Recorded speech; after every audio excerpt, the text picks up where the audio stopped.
Muy buenos días, bienvenidos a nuestro segundo webinar de este año sobre un tema que en realidad hace 20 días no estaba en la agenda de CLAPES y posiblemente en ninguna agenda: los efectos de la guerra en Chile, de la guerra de Ucrania en Chile. Para conversar de este complejo tema, contamos con tres excelentes y muy conocidos panelistas, a quienes agradecemos muy sinceramente por su participación esta mañana. Nos acompañan Karin Ebensperger, analista internacional y miembro del Consejo Asesor Nacional de CLAPES UC, Felipe Larraín, exministro de Hacienda, profesor titular de nuestra universidad y miembro del Comité Ejecutivo de CLAPES UC, y Ricardo Lagos Weber, senador y miembro de las comisiones de Hacienda y de Relaciones Exteriores del Senado. A cada uno de ellos le hemos pedido que presente un análisis de unos 10-12 minutos sobre la guerra desde su área de especialización.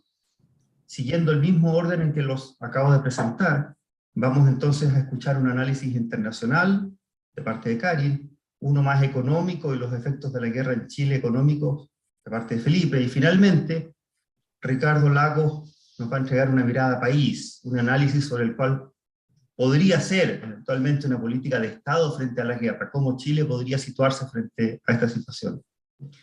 Las reglas de este webinar van a ser las siguientes.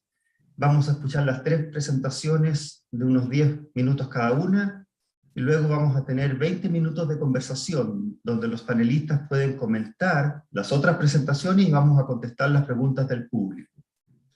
Quienes quieran mandar preguntas, por favor, háganlo en el chat que está habilitado en el streaming, o directamente al correo clapesuc@uc.cl. Sin más, y agradeciendo a todos quienes están conectados esta mañana, los dejo con Karin Ebensperger. Karin, adelante, por favor. Muchas gracias a CLAPES y a la Universidad Católica por esta oportunidad de que analicemos este conflicto tan importante, porque por primera vez desde la Segunda Guerra Mundial tenemos un tema que involucra a todas las grandes potencias. Hasta ahora han habido conflictos menores, circunscritos, en lugares específicos, pero por primera vez esta invasión de Rusia a Ucrania significa, de alguna manera, que involucra a la OTAN, es decir, a Estados Unidos, a Europa, Canadá, en fin, involucra obviamente a Rusia e involucra indirectamente a China.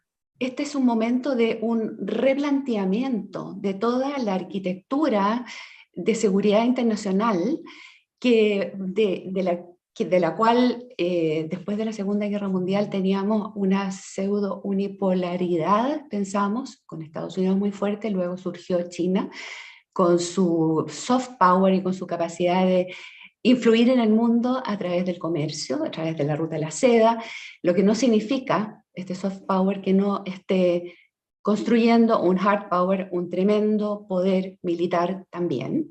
Y tenemos a esta Rusia con Putin, que tal vez no se leyó, no se supo leer correctamente, porque en realidad él ha dicho en todos sus discursos, y siempre lo dejó entrever, que él considera que la caída de la Unión Soviética fue el hecho geopolítico más importante del siglo XX, y la verdad es que tuvo una importancia muy tremenda, porque una gran superpotencia como era la Unión Soviética pierde un tercio de su territorio, se transforma en 15 repúblicas y pierde territorios realmente importantes para ellos que habían sido conquistados a través de los zares, de Catalina la Grande, con su mariscal Potemkin, que logró llegar hasta el Mar Negro y asegurar esos territorios para su nueva flota rusa de esa época.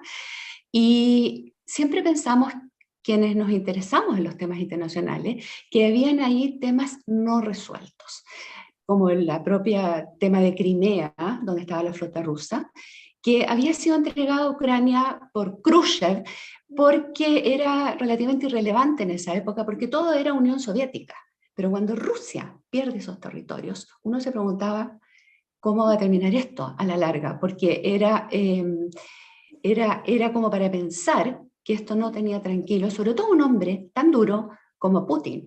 Pensemos que Putin tiene esta visión de recuperar el alma rusa. No necesariamente la Unión Soviética, porque es imposible con toda esta cantidad de países nuevos que surgieron, pero sí la idea de volver a ser tratado como una gran potencia.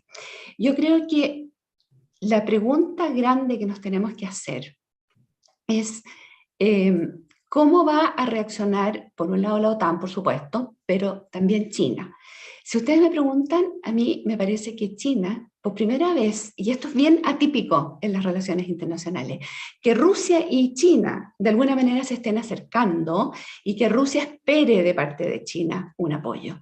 Esto es atípico, porque incluso durante toda la Unión Soviética, en que había dos partidos comunistas potentes en Rusia y en China, en la ex Unión Soviética y en China, no se avenían, eran rivales. Eran prácticamente enemigos. Tanto así que Richard Nixon viajó a Beijing y se reunió con Mao pensando que esta era una forma también de debilitar a la ex Unión Soviética porque había esta rivalidad chino-soviética. Y sin embargo, hoy en día, Rusia está buscando el apoyo de China. Si ustedes me preguntan también, yo creo que esto no va a ser posible.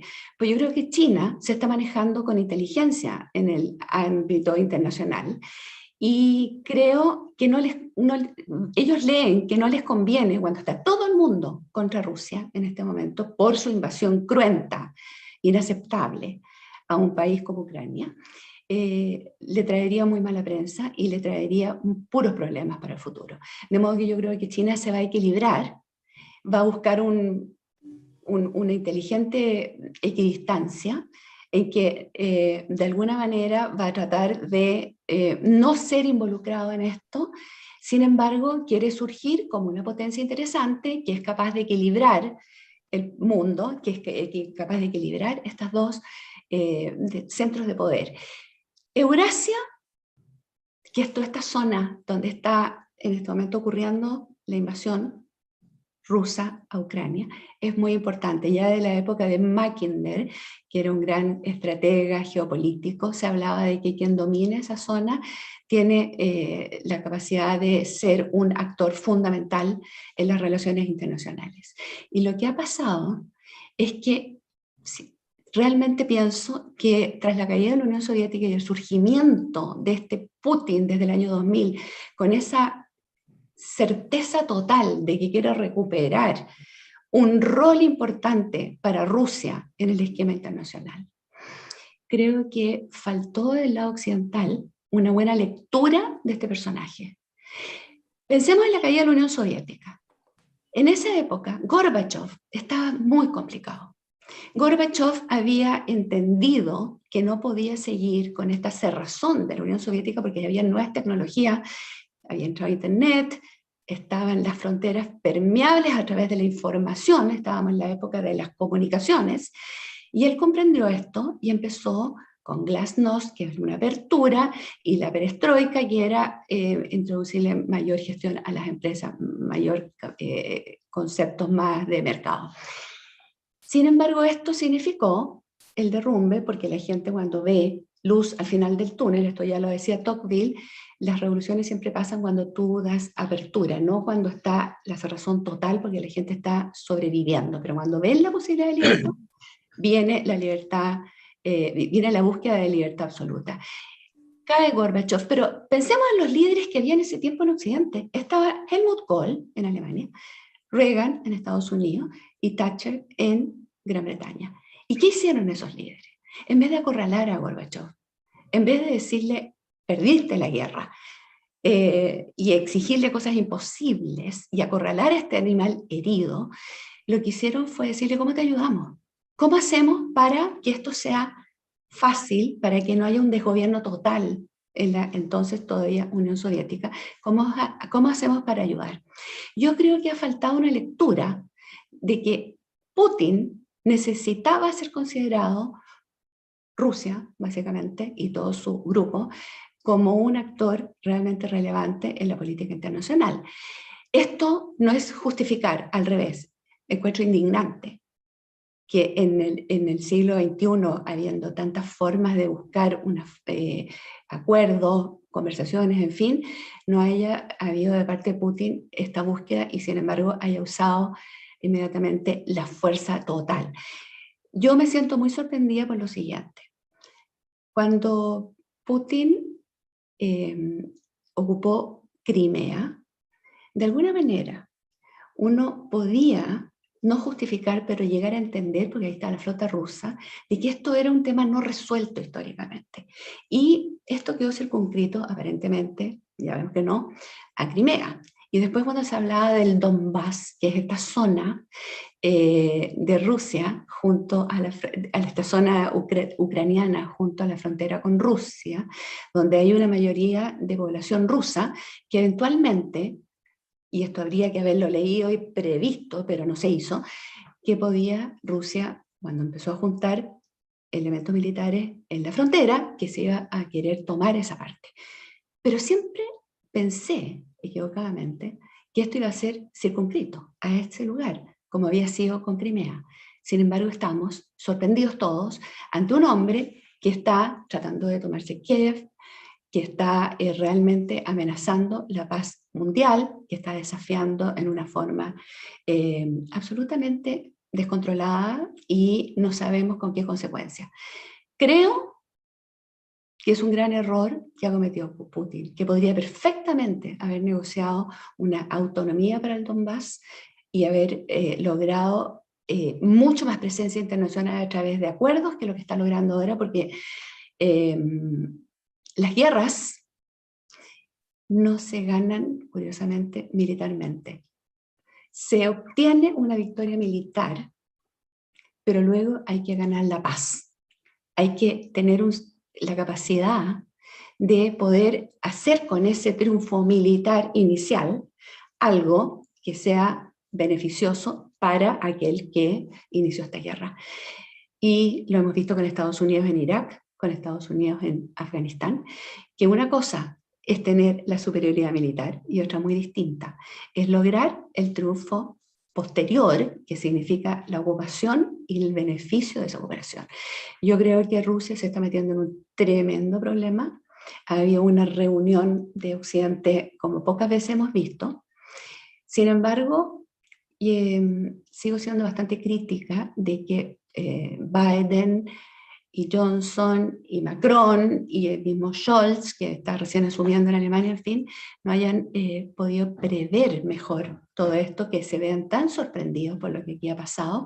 Y la lección es que hay que saber leer el entorno y saber leer a los personajes. Ucrania es realmente un país que significa el límite entre Oriente, Rusia y Occidente, Europa. Geográficamente sabemos que los Urales separan Europa de lo que es Asia, pero es tan potente Rusia y toda la Rusia europea que el rol que tiene realmente Ucrania es que está en la frontera y que siempre se supo que vivía una situación muy precaria respecto a Rusia. Creo que está la reacción que ha tenido Ucrania de unirse, igual no quita que hay un porcentaje importante dentro de Ucrania de personas que son prorrusas. Esto ha sido un problema histórico. Ucrania ha sido invadida por polacos, en fin, por muchas situaciones, por la misma Rusia. Y el futuro de Ucrania es muy difícil de prever porque está en esta zona tan definitiva en que Rusia considera que es una zona como de defensa frente al avance de la OTAN. Creo que estamos frente a un tema realmente delicado para el futuro. No le veo la solución corta. Yo creo que esto va a ser una guerra que se va a ir prolongando. Y más que esta invasión a Ucrania de parte de Putin, lo que hay aquí realmente, lo que busca Putin, es rebarajar el naipe del poder, que sea considerado, cree él, como un actor importante, como una superpotencia, y no como un actor relativamente local, menor, como ha sido tratado últimamente en el ámbito internacional con el surgimiento de China y con un Estados Unidos que por supuesto tiene un liderazgo indiscutido en el mundo occidental. Para Chile, yo creo que es importante que aprendamos una cosa: saber leer el entorno. Yo creo que Europa en eso se relajó. Yo creo que leer a las personas que gobiernan los países que nos rodean es muy importante. Creo que el rol de Cancillería en Chile, en el sentido de estar atentos a simplemente entender con quién nos estamos relacionando cuando cambian los líderes en nuestro entorno, cuando hay un tema como es la plataforma continental que reclama Argentina, hay que haber visto eso con tiempo, porque está la Antártica de por medio. Cuando hay inmigraciones masivas en el norte, hay que ver quiénes conducen estos otros países, Perú y Bolivia, y saber adelantarse a los temas. Es muy importante Cancillería, es muy importante que el canciller de Chile esté 100% dedicado a leer el entorno y a leer el rol de Chile. A mí me ha descolocado mucho que el canciller de Chile saliente haya estado tremendamente interesado en conseguir un puesto en Europa y tal vez no leyendo 100% y no atento con el 100% de su atención en Chile y en la defensa de los intereses de Chile.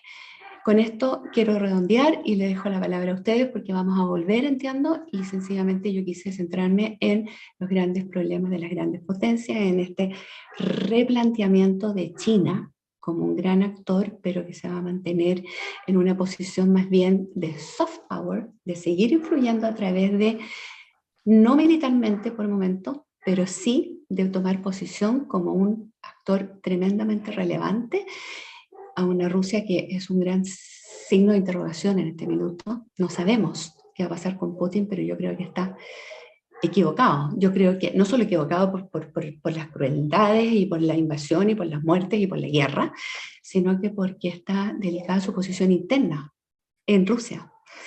Y la gran interrogante es si Europa y la OTAN y Estados Unidos van a repensar lo importante que es la defensa de la libertad, del Estado de Derecho, de la democracia, porque entre tantas discusiones de otros temas, se suele olvidar que lo que Occidente representa es la libertad, el Estado de Derecho, rule of law y la democracia. Muchas gracias, Karin, por ese interesante análisis. En realidad, muchas cosas que pensar y que digerir.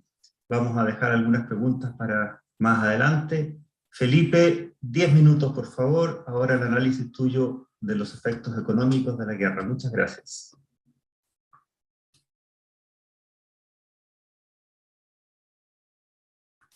Estás muteado, Felipe.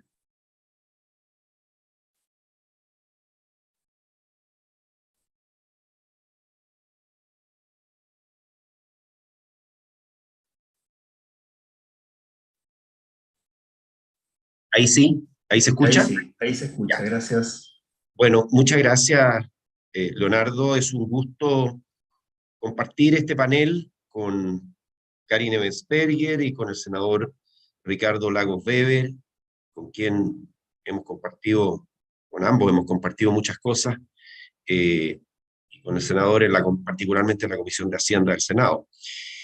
Yo quiero partir por hacer un análisis que va a tener tres partes. La primera tiene que ver con los antecedentes de este conflicto desde el punto de vista económico. Lo mío va a ser una mirada económica. La segunda parte es el efecto que tiene, digamos, internacional, el efecto mundial, porque eso nos afecta como una economía abierta, muy abierta al mundo. Chile ciertamente va a sufrir consecuencias de este. Y lo tercero va a ser un poco cuál es la situación de Chile, ¿no es cierto?, entrar más directamente a cómo nos afecta en forma directa a nosotros. Bueno, quiero partir con esto Y a mí me parece que esta portada del Economist de hace un par de semanas atrás grafica una de las principales consecuencias, una de las principales interrogantes. ¿Dónde va a parar Putin? Algo, decía Karen, yo creo que es interesante para volver. La pregunta es, ¿va a parar en Ucrania? ¿Esto es todo Ucrania? Como decía Karen, en realidad se pensaba que esto podía ser la zona del Donbass, pero ahora que se ha atacado algunas ciudades que son limítrofes con Polonia, ¿no? Da la impresión aquí de que es todo Ucrania. ¿Y es todo Ucrania o es más que esto? Yo voy a hacer el análisis desde el punto de vista económico, suponiendo que esto está confinado a Ucrania, que no hay un involucramiento de más países, que no hay una confrontación entre la OTAN y Rusia, más allá de las sanciones comerciales y de otro tipo que se han implementado.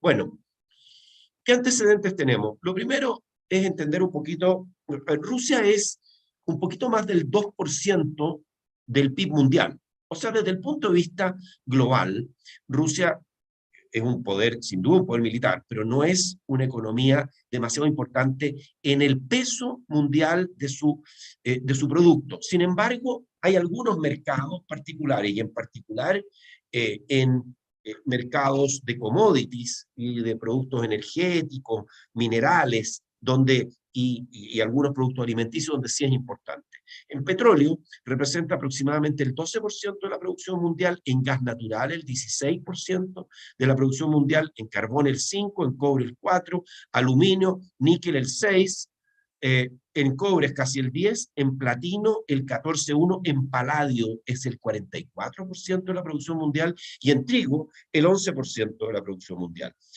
Ucrania es una economía alrededor de un octavo en términos de PIB de la economía rusa, por tanto es menos importante, pero sí es un exportador importante de alimentos.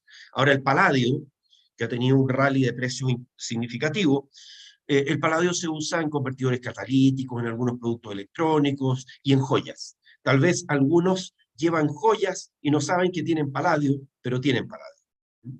Bueno, Rusia, como decíamos, octavo productor de cobre del mundo, a bastante distancia, pero el segundo exportador de cobre mundial después de Chile. Entonces, y por ahí tenemos el rally de los precios del cobre que hemos vivido recientemente, pero con una devuelta. Nos hemos devuelto aquí en materia de precios de commodity. Lo que es interesante de mirar es la dependencia de Europa. Esto es un tema que ha estado muy en discusión. Europa, con una mirada medioambiental, con una mirada ecológica, dijo, vámonos al gas natural. Dejemos de depender de los combustibles fósiles. Digamos, dejemos de depender de combustibles, más contaminantes, y en algunos casos dejando fuera la energía atómica. Pero esto significa que pasaron entre el año 18 y el 19, hay una tremenda reconversión hacia gas natural, y pasan a depender interesantemente de Estados Unidos, exportador de gas natural, pero también de Rusia. Entonces, esta dependencia rusa que en el 2017 prácticamente no existía, hoy día hay una parte significativa de las importaciones de gas natural de Europa que vienen de Rusia. Y este cuadrito de acá, no vamos a tener tiempo de mostrarlo y analizarlo completo, pero simplemente es los países de mayor grado de dependencia y vulnerabilidad ante un corte de gas ruso a menor grado de dependencia. Y por aquí vemos algunos países grandes. Claro, la República Checa, por ejemplo, Latvia, Hungría, casi el 100% de sus importaciones de gas natural vienen de Rusia. Pero Alemania, 2/3 de las importaciones vienen de Rusia. Italia, también muy dependiente de las importaciones de gas natural ruso. Y por algo, ellos han estado en contra de aplicar sanciones al gas natural ruso. Entonces, es lógico que cuando se habla de sanciones, bueno, las sanciones, hay un tema de intereses de los propios países que dicen, bueno, y si yo corto, le aplico una sanción al gas natural, ¿y de dónde puedo, no es cierto, obtener ese gas natural? Bueno, en términos de sanciones, quiero mostrarles acá, Rusia es el país más sancionado en este momento. Estos números de sanciones, tiene casi 6.000 sanciones distintas en este momento. seguido por Irán, Siria, Corea del Norte, Venezuela, Myanmar y Cuba. Y es interesante mirar en este gráfico de aquí en la derecha el apoyo a la invasión por edad en Rusia. Fíjense ustedes que los que no apoyan son los jóvenes, y dentro de los más viejos, de los mayores, hay un mayor nivel de apoyo en Rusia a la invasión. O sea, hay un tema generacional acá, en términos de que esta mirada de recrear el imperio tiene más resonancia en los grupos mayores que en los grupos más jóvenes, en el propio Rusia. Y dicho sea de paso, como vamos a ver, Rusia está sufriendo, porque Rusia enfrenta su cuarta crisis financiera en 25 años. Fíjense ustedes que, claro, no es la crisis del año 98-99, pero aquí hemos visto el colapso del rublo. Esta es la crisis 2021. El rublo ha colapsado del orden de 40%. Claro, en la otra crisis colapsó y cayó hasta el 80%. Cuando invadió Georgia, cuando anexó Crimea, incluso hubo una caída importante del rublo.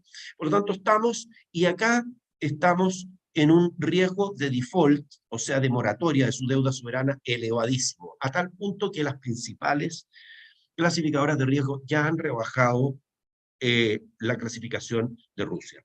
Bueno, aquí vamos a ver, queremos ver la incertidumbre, los impactos económicos generales, la incertidumbre política en los impactos globales de política económica, sube a sus mayores niveles desde el 11 de septiembre del 2001. Esto es la incertidumbre política global, ¿no es cierto?, que está en niveles elevadísimos con la invasión de Ucrania, más incluso que lo que, en este indicador, que lo que se ocurrió con la invasión de Irak. ¿Y cuáles son las dos principales consecuencias, o tres principales consecuencias económicas de la invasión rusa? En primer lugar, mayor incertidumbre, ya lo veíamos. En segundo lugar, menor crecimiento. ¿Quién es el que más sufre? Sufre Rusia, que va desde una proyección de crecimiento, ¿no es cierto?, preconflicto de 2,7 a menos 7. ¿Ah? Esa es la proyección que existe hoy día. Bueno, pero el mundo también sufre porque va de una proyección de crecimiento del 4,6 al 4. Europa va de 3,7 a virtualmente no crecer. Estados Unidos, menos efecto. América Latina, menor efecto. Bueno, esto es una indicación reciente. Yo creo que hay que todavía calibrar los efectos. Esto es trabajo en proceso, lo que estamos viendo. Menos crecimiento, más inflación. La inflación esperamos que aumente en el mundo, ¿para qué decir algunos países en especial? ¿Para qué decir para casos como Europa emergente, como el propio Rusia, de 5 a 14%, en Estados Unidos 2,9 a 4,9, lo que se espera para la variación porcentual anual del IPC al cuarto trimestre de este año, es decir, la proyección 2022. Y el mundo, o sea, vamos a vivir con menos crecimiento, más inflación y más incertidumbre.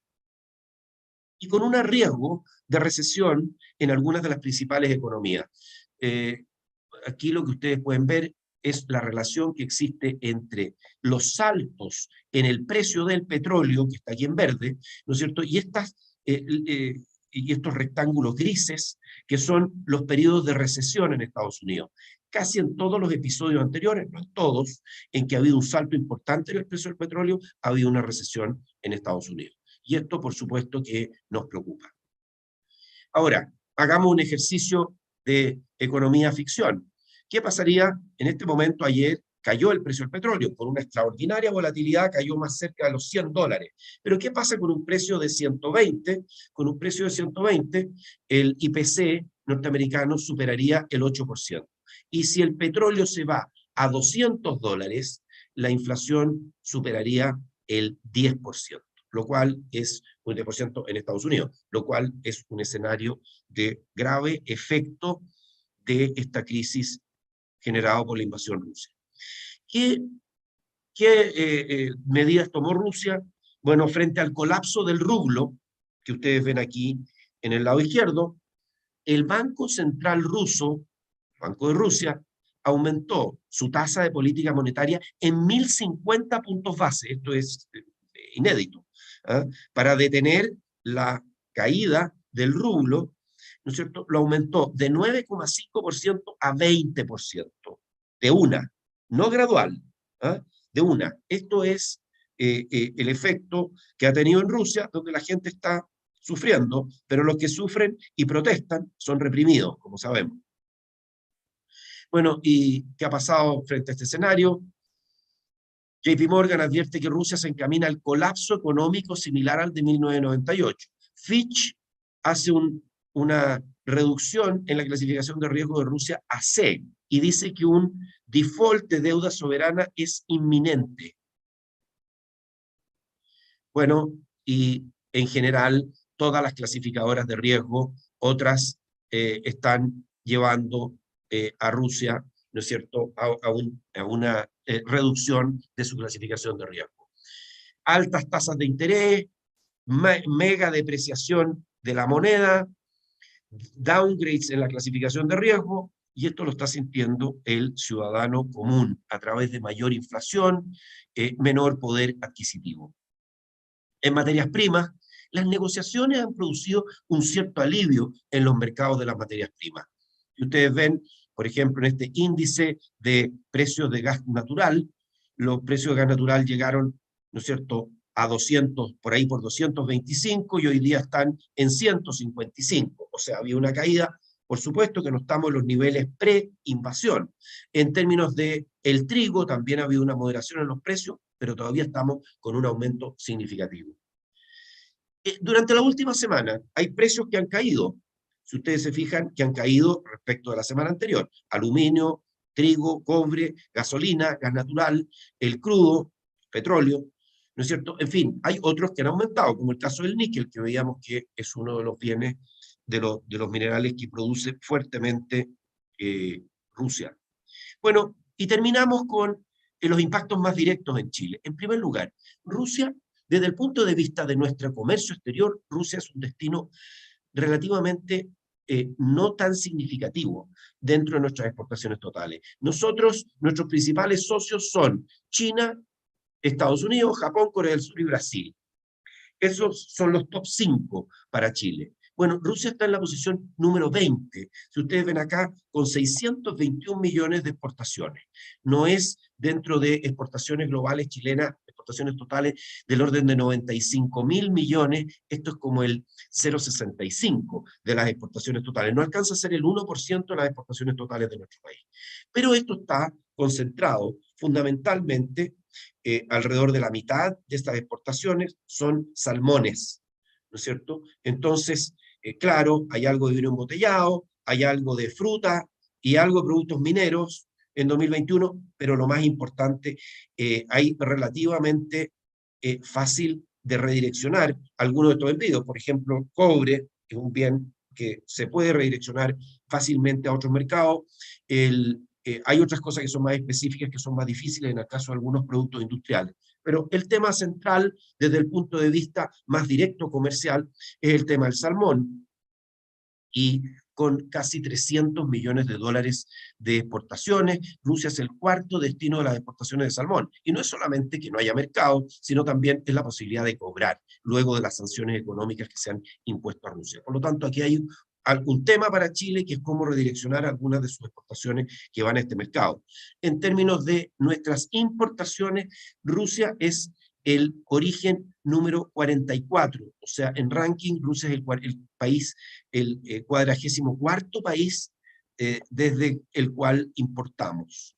Y tal vez el efecto más importante, entonces, no es directamente en términos comerciales, sino en que Chile es muy dependiente de los energéticos y de los combustibles líquidos. En 2021, por ejemplo, Chile importó del orden de 10.000 millones de dólares en petróleo, diésel, gas natural y otros energéticos. Eso en bienes intermedios, y a eso le sumamos del orden de 1.000 millones de dólares más en gasolina y gas licuado. O sea, ¿cuánto importa Chile en combustibles? Nosotros dependemos aproximadamente el 98% de nuestros consumo local de combustibles líquidos es importado, tiene origen importado. Por tanto, este es a través de los precios, no porque importemos directamente de Rusia en forma significativa, sino a través de los precios, es un tema. Y Felipe, estamos en la hora ya. perfecto, y con esto termino. Justamente nos habíamos puesto de acuerdo para estar coordinados. El otro tema es el tema de inversiones. Las AFP en Rusia tienen invertido menos del 1% de su cartera, pero en Europa tienen el 25% del portafolio de inversiones externas. Y Europa está bastante expuesta a Rusia. Entonces aquí tenemos un segundo efecto. Creo que los efectos más importantes entonces son los efectos indirectos a través del precio del petróleo, no el efecto directo a través del comercio global, y esto es lo que está en este momento afectando a nuestro país, que tiene una exposición en esta forma, indirecta, a través de precios de commodities y a través de lo que está pasando en los mercados financieros, muy significativa a Rusia. Con esto termino, agradezco el tiempo. Muchas gracias, Felipe, por ese interesante análisis, con mucha información. De nuevo, mucho que digerir y pensar cómo se canalizan estos efectos indirectos, que no son tan menores si pensamos que lo que tú proyectas en el escenario de desaceleración y manteniendo una inflación alta. Con eso, entonces, muchas gracias, Felipe, y pasamos a Ricardo Lagos. Ricardo, 10 minutos, por favor, puede llegar hasta 12. Gracias. Está bien, voy a tratar de ocupar los 15 minutos de Felipe, ¿ya? No hay problema. No, primero, agradezco la invitación, aprovecho de saludar formalmente a Leonardo, a Karin y a Felipe, con quien trabajé muchos años desde el Parlamento. Y para abordar un tema que es serio, también es entretenido, lo digo en el sentido no liviano del término, sino que tiene muchas aristas y que nos pone a nosotros en América Latina y en Chile un desafío particular. Voy a partir por un primer comentario que hizo Karen, y no es que voy a ser de comentarista, pero dijo algo que es muy correcto, que hay que tener en mente. Este conflicto es uno de los primeros, es un conflicto abierto, primero que nada, en donde intervienen de manera más directa todas las grandes potencias. O sea, cuando hablamos de un mundo multipolar, hoy se ve este conflicto. O sea, la resolución de Naciones Unidas de cómo se alinearon los países para la votación de la condena a la invasión, fue muy categórico eso. Y fue importante ver países como India, China, absteniéndose de eso, y países que a veces históricamente se han abstenido por su particular relación con Rusia, no llegaron a apoyarlo tampoco, pero por otra parte, países de América Latina que uno esperaría tal vez que se hubieran podido abstener, aprobaron la resolución. Estoy pensando en Brasil, ¿ya? Estoy pensando en México. Entonces, este conflicto nos genera desde el punto de vista de la región esa primera, que lo dejo ahí en el aire, que hay que empezar a ver qué posiciones se toman y por dónde nos vamos a ir como país, como América Latina. Lo segundo que quiero señalar es que este conflicto, cuando vemos las sanciones que hablaba Felipe, 6.000, país que más sanciones tiene Rusia, etcétera, pero hay que calificar eso y ver la naturaleza de las sanciones. Yo puedo estar equivocado, pero no recuerdo el nivel y la fuerza con que la Unión Europea reaccionó a las sanciones. En el pasado, vean ustedes lo que ocurrió con Crimea, etcétera, hubo sanciones, algunas se mantienen vigentes, pero la verdad es que no entraron a cuestionar temas bien de fondo. Y si uno ve las declaraciones de la Unión Europea, de Borrell, incluso del Reino Unido, que no es parte de la Unión Europea propiamente tal, pero es parte de Europa, lo que están acá haciendo en el fondo es tratar de fijar una línea respecto a lo que viene más adelante. No sé si fue Felipe o Karen, pero aquí la discusión no es solamente Ucrania, y el drama que significa Ucrania en términos de vida, etcétera, no lo quiero minimizar, pero la pregunta es, un régimen autocrático como el de Putin, ¿cuál es el límite que tiene?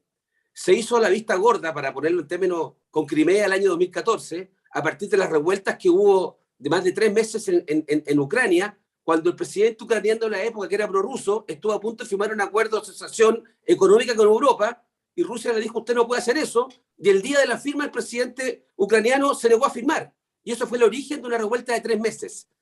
Lo que quiero señalarles es que lo que está en juego con Ucrania y Rusia es que hay una preocupación legítima de los países bálticos, de qué es de esto que seguimos a Bulgaria. Entonces yo la lectura que hago, o que hacen, que soy yo, la lectura que hacen los que siguen estos que están encima, es que Europa sacó una voz más fuerte que la que ha sacado en otras oportunidades a la hora de enfrentar esto. Un elemento que ya es más de mi cosecha, si quieren, que uno observa, es que pareciera que las democracias occidentales, las democracias liberales, tienen menos capacidad política y flexibilidad a la hora de tomar una decisión de entrar en un conflicto armado propiamente tal. Y por eso es que hay un descanso tan fuerte en las sanciones comerciales y financieras.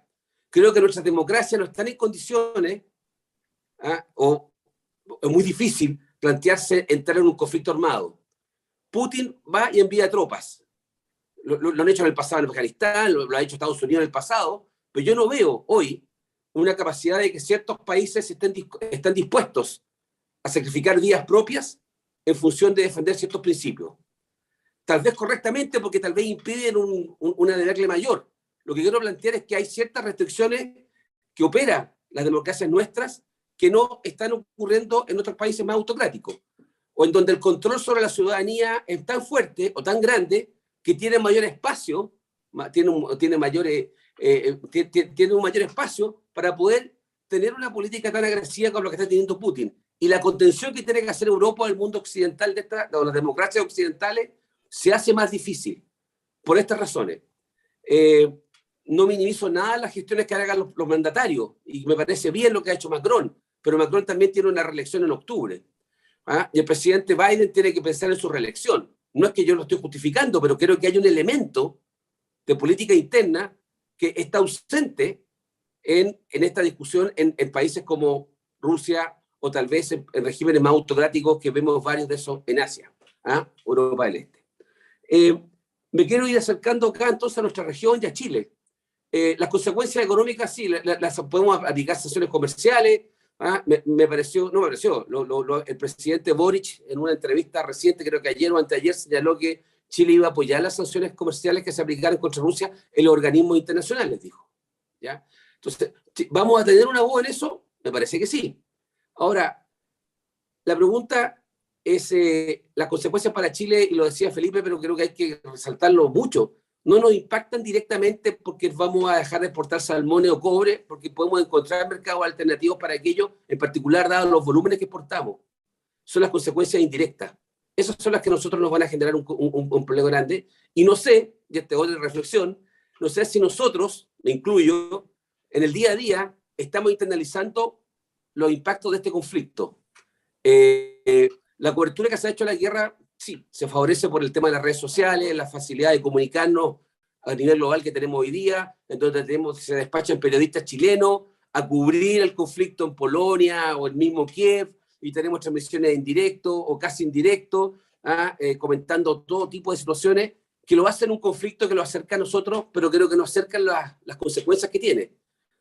Salvo lo que leí ayer de que vamos a tener que ver qué hacemos con el impuesto al combustible, todavía no se observa qué medidas vamos a tomar ante algo que nos va a afectar severamente. Porque si lo que señala Felipe hay una tasa de inflación del 8 o del 10%, que puede ser a partir del alto precio del cobre, eso va a tener un impacto en nuestra economía. Eso nos va a impactar, van a ganarse tasa, eso va a afectar a la economía emergente. Y en eso nosotros entonces vamos a tener un impacto en lo económico, y no tengo claro cómo vamos a tener que abordarlo, si es, comillas, rebajando el impuesto a los combustibles o generando otro tipo de mecanismo para tratar de suavizar los impactos. Que no sabemos, además, la guerra podría terminar hoy día, la invasión, se ponen de acuerdo en algún criterio, etcétera, pero hay efectos económicos que van a perdurar a lo largo de este año. No digo por último, pero sí acercándome hacia el final de mis comentarios, es que América Latina también, y eso es algo que Chile tiene que evaluar a la hora de abordar nuestra posición, lamentablemente no tiene la capacidad de tener una voz única en el contexto internacional. No, hemos sido incapaces a rato, esporádicamente sí, pero difícil. De hecho, hay decisiones ya casi que son unilaterales de cada país. O sea, expliquémonos por qué Bolsonaro va a Rusia a una visita oficial 10 días antes de la invasión. O es un mal cálculo del presidente Bolsonaro, que puede ser, o es una señal, pero uno que lee es que Brasil, la Cancillería brasilera, que la gente podrá criticarla, pero lo que no tiene es un pelo a lesa, la Cancillería brasilera es muy sofisticada, cuesta entender esa decisión. O lo del presidente Fernández, que estuvo acá en la transmisión del mando, y que ha señalado que Rusia debería considerar a Argentina como la puerta de entrada a América Latina. No es que no puedan hacerlo. La pregunta es si eso Brasil conversa con Argentina, o son decisiones aisladas de cada país, tratando de hacer el sálvese quien pueda, no por la guerra, sino que en general, porque tenemos una incapacidad de tener un sistema de entendimiento básico en América Latina para tener una voz.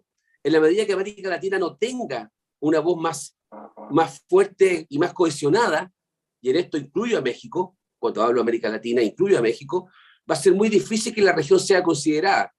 Y en consecuencia, queda solamente la voz individual que puede tener cada país, y eso, pues más bien que uno trate de hacerlo, siempre va a pesar significativamente menos. La pregunta también acá es cómo se va a bajar Chile políticamente en términos internacionales.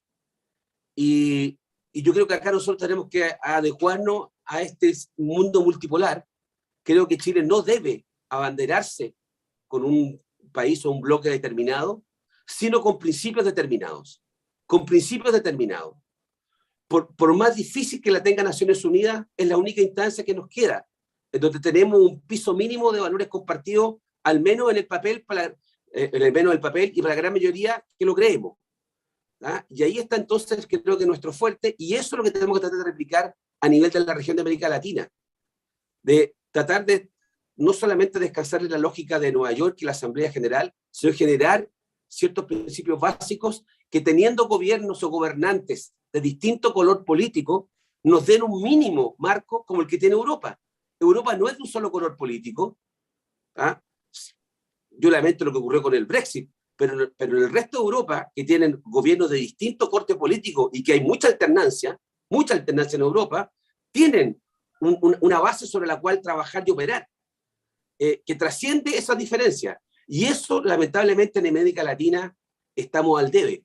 Creo que es más, los últimos 10 o 15 años se ha agudizado. ¿Ah? Se han generado una cantidad de foros que lo que reflejan son miradas políticas, más ideológicas, que ciertos valores mínimos compartidos que nos permiten tener una voz común. Creo que me quedan, estoy en los 10 minutos 40, no sé si me queda aquí algo más que... Sí, por último, y lo hemos visto, de ahí sí que tengo el último, creo que nosotros tenemos que tener una mirada muy inteligente de cómo nos vamos a entender con las grandes potencias. ¿Ya? El mundo cambió muchísimo en 30 años. ¿Ah? El dato que gira mucho, que se cita bastante a menudo, es que este enfrentamiento que hay entre Estados Unidos, tal vez Europa, y China, no es solamente un conflicto militar, y por el poder económico, que en última instancia siempre está detrás, es un poder por las tecnologías y el conocimiento. Y este conflicto, nosotros tenemos que tratar de aprovecharlo de la mejor manera posible a nuestro favor, tratando de entender de que tenemos que poner nuestra ficha donde estén los intereses nacionales y tratando de hacer fuerza con otros países de América Latina para que no nos succionen en determinados bloques. Por eso es que es importante el entendimiento a nivel regional, para tratar de tener una posición equidistante de estas potencias, entendiendo que tenemos principios básicos que defender en Naciones Unidas. No me cabe duda que hay democracias más liberales que otras, hay regímenes con los cuales tenemos una gran dependencia comercial y económica, pero que tienen una manera de entender la forma de conducir su sociedad distinta a nuestros valores. Y eso tenemos que calibrarlo con mucho cuidado. Termino con esto. Felicitar al presidente Boric, hizo una afirmación en una entrevista que creo que va a requerir trabajo desde el punto de vista de los analistas internacionales y sobre todo de nuestra Cancillería. Y voy a ser textual. Señaló él que, comillas, sobre el tema internacional y la forma que Chile va a abordar el contexto internacional, dijo: se requiere autonomía política a nivel internacional sin subordinarnos nunca a ninguna potencia y cautelando siempre la coordinación y cooperación entre los pueblos. Creo que esto requiere un análisis. No tengo una mirada crítica a esta definición, pero creo que hay que darle contenido. Por supuesto, nadie quiere ser subordinado. Yo entiendo que Chile no ha sido subordinado en el pasado tampoco. Otra cosa es que Chile ha sido integrado. Y Chile se integró al mundo. Se integró al mundo en términos políticos, se integró al mundo en términos económicos, en términos financieros. Y yo quiero preservar esa integración, que es la única que nos puede a nosotros tirar hacia adelante y darnos un pie de apoyo para que no seamos una pura voz aislada en el mundo. Y para eso tenemos que seguir entonces insistiendo en nuestros acuerdos, no solamente los de carácter comercial, que son fundamentales para nosotros, TPP incluido, no me cabe ninguna duda que llegará el minuto a abordar ese tema, pero creo que también los acuerdos que se requieren para enfrentar el tema de migración, el tema de cambio climático, el tema de nuevas tecnologías, el tema de educación, los temas de género. ¿Ya? Y estos temas que no son ajenos, como algunos creen, a las relaciones internacionales, son tremendamente relevantes, y ojalá que esta administración, y perdonen que lo traiga a los temas domésticos, pero me pidieron que hablara de Chile, creo que también tenemos que nosotros, ojalá, escuchar señales rápidas de seguir integrándonos al tema internacional y que se firme el pacto de Escazú, el acuerdo de Escazú y el pacto global de migraciones. Creo que son importantes escenas para Chile, que recuperemos también un poco la impronta que tuvimos en materia de relaciones internacionales, ¿ya? Y no pasar por ciertas indignidades que vivimos en el pasado. Eso, muchas gracias. Muchas gracias, Ricardo, por un excelente análisis, de nuevo muy completo y con muchas aristas. Es difícil juntar tantas dimensiones de este conflicto. No nos quedan muchos minutos, les voy a dar la palabra para que cada uno en 3 minutos pueda complementar, contestar. Hay algunos puntos que Ricardo, de alguna manera, creo que genera algún tipo de conversación entre ustedes, pero han llegado algunas preguntas. Les quiero dejar 2 reflexiones en que voy a tratar de resumir las preguntas del público. La primera es, alguien dice, y yo tiendo a compartirlo, es que todo esto como que no cuadra mucho. Putin sale de esto, supuestamente invade Ucrania, gana la guerra, pero sale desprestigiado, con un país más pobre, y con la obligación de reconstruir de alguna manera Ucrania, que lo tienen semi-destruido. Entonces, como que no cuadra que todo esto sea por darse un gustito. O sea, algo pasa acá que no estamos entendiendo. Yo creo que Ricardo abre un poco esas luces. ¿Qué se nos está escapando? Porque, y alguien menciona en las preguntas que podría haber algo más, dice, considerando que el 63% de las exportaciones de Rusia eran petróleo, gas y energía, y que están las condiciones técnicas para que el amoníaco reemplace al petróleo y al gas en el futuro. ¿No va por ahí la cosa, intereses económicos que no estamos viendo? Me declaro ignorante sobre el tema del amoníaco, pero ayuda a pensar por qué esto no pareciera cuadrar, por qué invadir un país, destruirlo, y va a salir de aquí Putin desprestigiado, con un país más pobre, como les decía, y con necesidad de reconstruir un país que se está destruyendo. En la misma línea, ¿no es cierto? ¿Hay alguna... ¿Qué pasa dentro de Rusia? Porque los rusos van a sufrir esto. O sea, ya lo dijimos, Felipe mostró las cifras, ¿no es cierto? Inflación, desempleo, recesión, etcétera. ¿Cuánto resiste Putin? No sabemos, no conocemos mucho de lo que pasa dentro de Rusia, pero ¿cuánto resiste Putin? Ya hay muchas sanciones, ¿no es cierto? Son caricaturas, pero, ¿no es cierto? El dueño del Chelsea no puede, etcétera, etcétera. Les han puesto sanciones a los aristócratas, a los magnates rusos, etc. ¿Cuánto resiste Putin internamente? Y la última pregunta, que yo creo que es más para Karin: ¿quién es el gran ganador de esto? Es China. Finalmente, en el equilibrio internacional, China es el gran ganador, pareciera, porque juega muy inteligentemente, Rusia se debilita, Europa y Estados Unidos, ¿no es cierto?, que, bueno, sanciones y muchos discursos, pero no van a entrar a la guerra. Finalmente, el gran ganador de esto es China. Les dejo esas reflexiones y les doy 3 minutos a cada uno. Karin, por favor, el mismo orden en que conversamos. Bueno, mayor desafío, más desafío que parar la guerra, 3 minutos para comentar todo eso. No. Una broma, no puedo contenerme. Difícil cosa, no es fácil, pero miren, en cuanto a China, siempre se habla que China es tan potente, lo es, y que está con su soft power invadiendo el mundo básicamente a través de la economía, su presencia y su necesidad increíble de todos los insumos posibles que pueda conseguir en el mundo. Por lo tanto está su presencia creciente en África, también en América Latina, en fin, todo lo que ustedes quieran. Sin embargo, China no ha podido resolver lo más importante que se tiene que resolver en política, que es el equilibrio entre el poder y la seguridad y la libertad de las personas. En China todavía hay que tener permiso para circular internamente dentro del propio China. De modo que yo creo que ahí hay, por un lado, como bien decía Ricardo, tiene la ventaja un país así de autocrático, de poder tomar decisiones rápidas, que en Occidente son lentas porque hay elecciones de por medio, porque hay respeto por la sociedad civil, pero eso al final es una fortaleza de los países que tienen esa sociedad civil, y es una debilidad de un país como China, que si bien es muy potente en muchas cosas, todos los días tiene que sofocar rebeliones que nosotros no conocemos porque no hay libertad de prensa y no tienen resuelto el tema de la libertad. Quiero decir eso de todas maneras porque creo que estamos ensalzando una China que tiene debilidades. Acuérdense que nosotros creíamos que la Unión Soviética en su momento era tan potente como Estados Unidos y después nos dimos cuenta que tenía pies de barro porque no había resuelto el tema de la libertad. Y lo segundo que quiero destacar es el tema del factor humano, lo importante que es saber leer a los personajes. Si ustedes piensan en un Gorbachev y en un Putin, los dos son rusos, rusos profundos, rusos formados en la época de la Unión Soviética. Y sin embargo, miren la diferencia en la forma como actuaron ambos líderes. Gorbachev, entendiéndose con Occidente, finalmente terminó íntimo amigo de Kohl, de Reagan y de la señora Thatcher, porque entendió que tenía que ir paulatinamente cediendo espacios y ateniéndose a las nuevas condiciones del mundo. Y tenemos a un Putin duro que cree que tiene que, de alguna manera, recuperar el imperio ruso.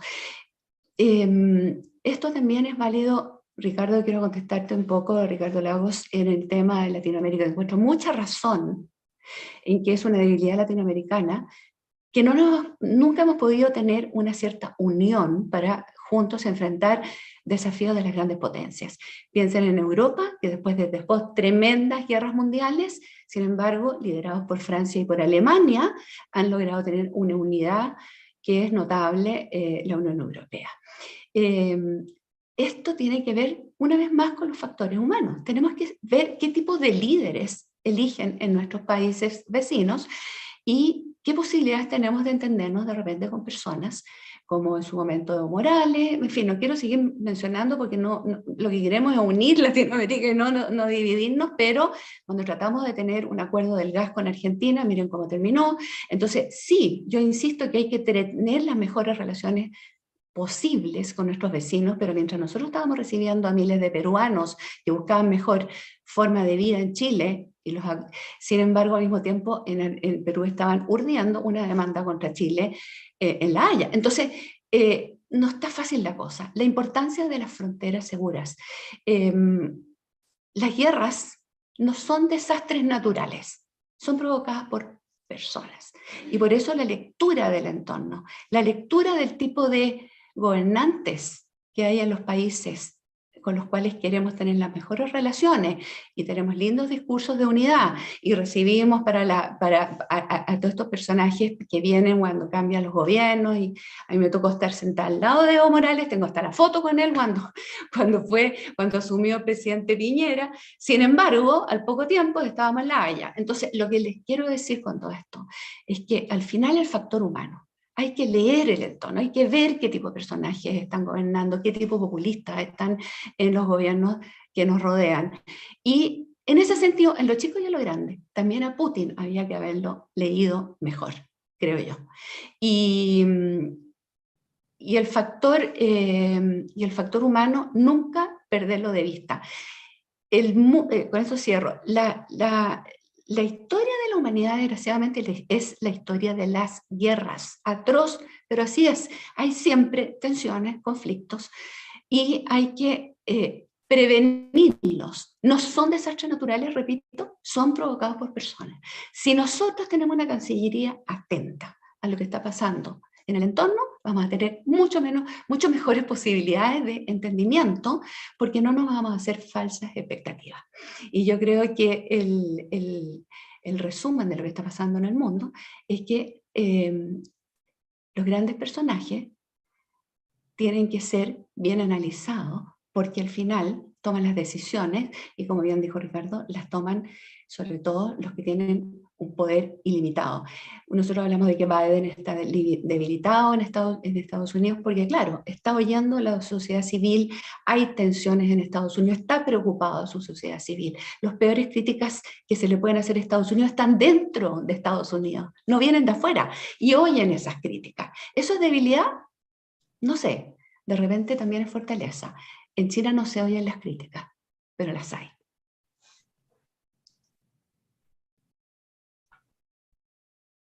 Muchas gracias, Cari, por esas palabras finales, reflexión final. Felipe.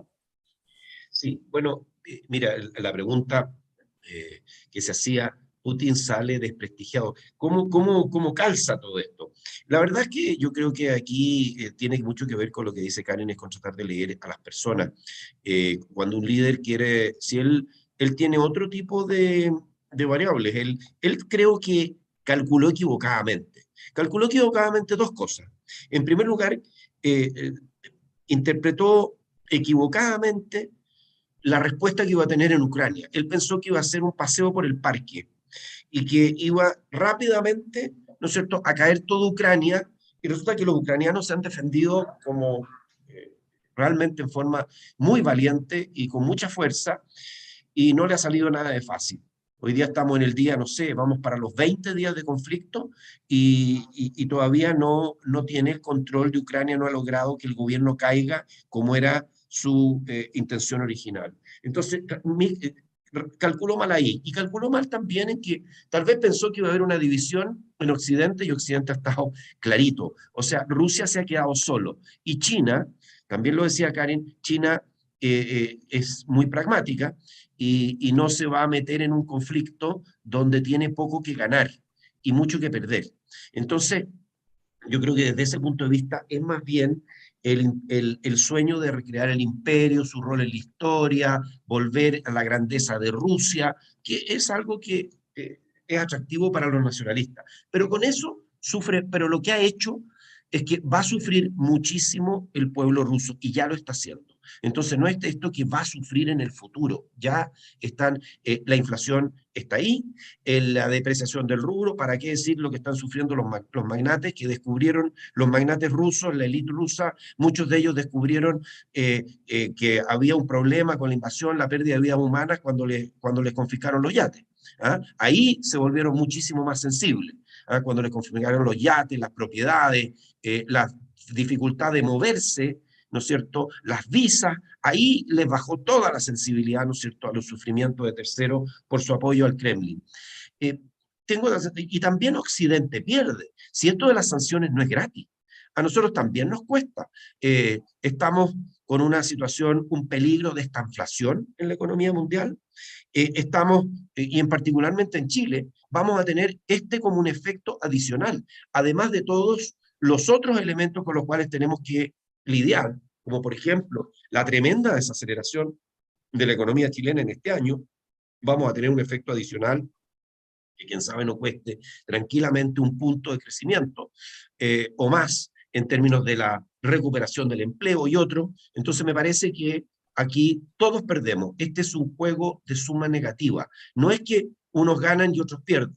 Y lo que tal vez no hubo tiempo, pero sería interesante es pensar es cómo es la salida del conflicto.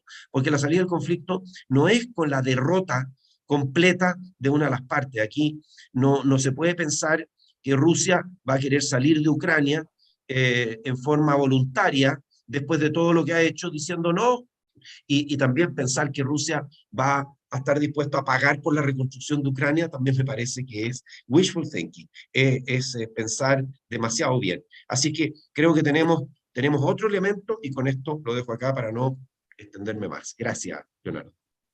Gracias, Felipe. De nuevo, muy interesantes los puntos. Ricardo. Voy a tratar de hacer lo más corto para no... Pero por lo menos con los dos temas. Uno, creo que la primera pregunta era ¿por qué Putin habría invadido? ¿Para qué invade y destruye un país? ¿Cuál es el beneficio para él si tiene puro costo? La explicación o la causa, lo cual no la justifica. Tratemos de extender la causa a ojos de Putin y el Kremlin, y no es que sea lo correcto de hacer, es que ellos entienden de que es inaceptable para ellos tener un estado fronterizo que sea miembro de la OTAN, en resumen. ¿Ya? Y ellos han advertido esto durante 20 años, y según ellos nadie le hizo caso. ¿Ah? Y ellos sacan como ejemplo la crisis de los misiles del año 62. Estados Unidos no aceptó que se pusieran misiles soviéticos en Cuba. ¿Ya? Así de sencillo. ¿Ah? Como tal vez seguramente Estados Unidos aceptaría tal vez de que le pusieran misiles en la frontera con México. ¿Ya? O sea, no estoy diciendo que se justifica invadir un país por eso, esto es la lógica de Putin, la lógica de ellos. Entonces esa es una razón, que está dispuesto a pagar el costo. Como decía Felipe y varios analistas, el error de él fue que se encontró con una resistencia más allá de lo esperado y sobre todo con una reacción a nivel global que no se la esperaba. Porque él se echó al bolsillo Crimea literalmente en medio de la revuelta en Kiev el año 2014 cuando además apretó el botón para que el presidente ucraniano no firmara el acuerdo con la Unión Europea, de paso se anexó Crimea. Así, sencillo. Y estableció entonces el Donbass, ahí estableció entonces los acuerdos de Minsk, etc. Y ahí está, eso es Putin. Eso explica la razón, no lo justifica, no hay que decir, qué bien que lo haga. No, pero esa es la razón. No me puede poner a mí. Son pocas las potencias que aceptan que su frontera le pongan misiles, cuando no lo hay.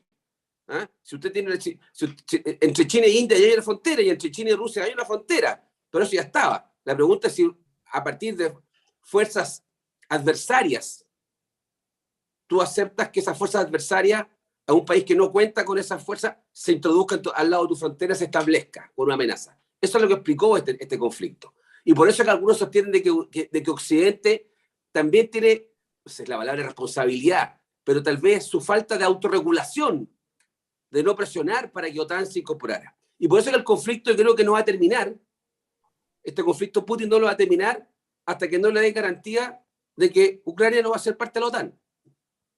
Y por eso es que cuando se dice, mira, es que Ucrania ofrece ser neutral, a él no le basta. Él quiere que diga que Ucrania no va a ser parte de la OTAN.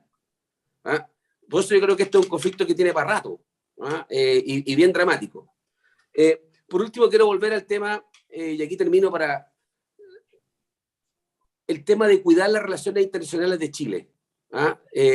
No quiero entrar en la doméstica, pero la política internacional también es política nacional. Y en Chile, como nunca, creo en los últimos 7 años, 6 años, crecientemente la política exterior, que se supone que es la política de Estado, que nos interpreta varios, esa política ha comenzado a tener una influencia y un clivaje en la política doméstica.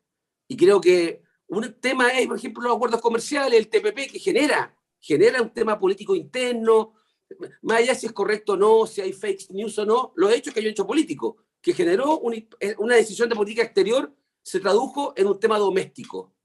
Y lo mismo ocurre con el tema de migración, y ocurrió en el gobierno del presidente Piñera, cuando decidió no firmar el Pacto Global de Migraciones. ¿Ya? Y también, y aquí estas son las cosas que a uno le hacen daño, yo quiero valorar y quiero rescatar la frase que dijo Karin al principio, cuando dijo, el canciller parece que en los últimos meses el ex canciller alemán está preocupado de asumir una responsabilidad en un organismo en Europa, en un organismo latinoamericano, europeo, ¿ya? Más que preocuparse de relaciones internacionales.